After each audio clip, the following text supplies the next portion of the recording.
kufonga ni ratono za na dia maraha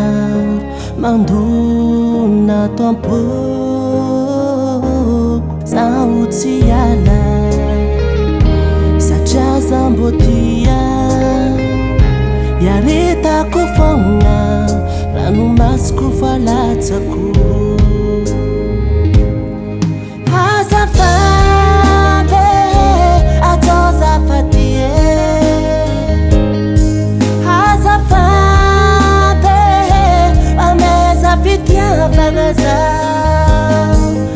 azafak azampitsa leno zao fa bena maro sy vita ny tsara nataoko taminao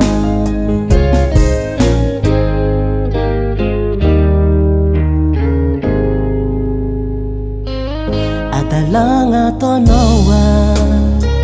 ataoko sarotsy hay satria dia aminao zay mangina volamena yaritako fogna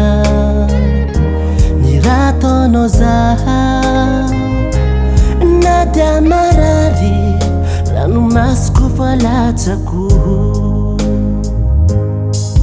azafady atao zafady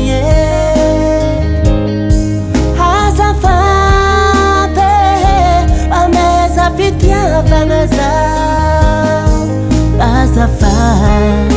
azampitsa leno zao fa bena maro sy vita ny tsara nataoko taminao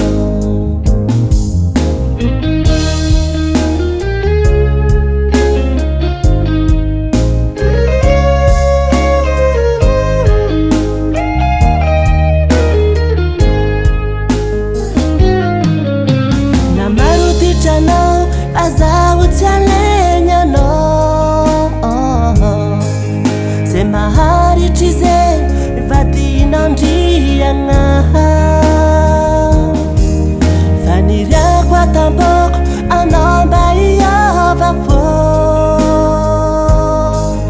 tokatragnontsika re mba ho fianasambaragna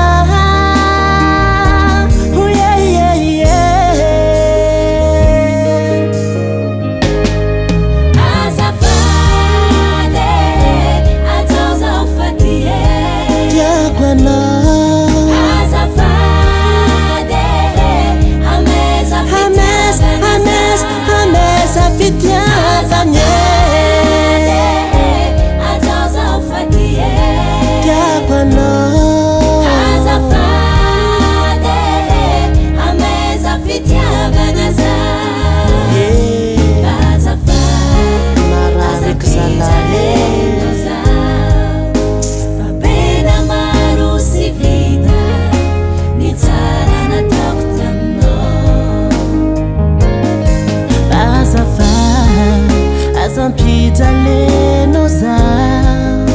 fa bena maro sy vita ny tsara nataoko taminao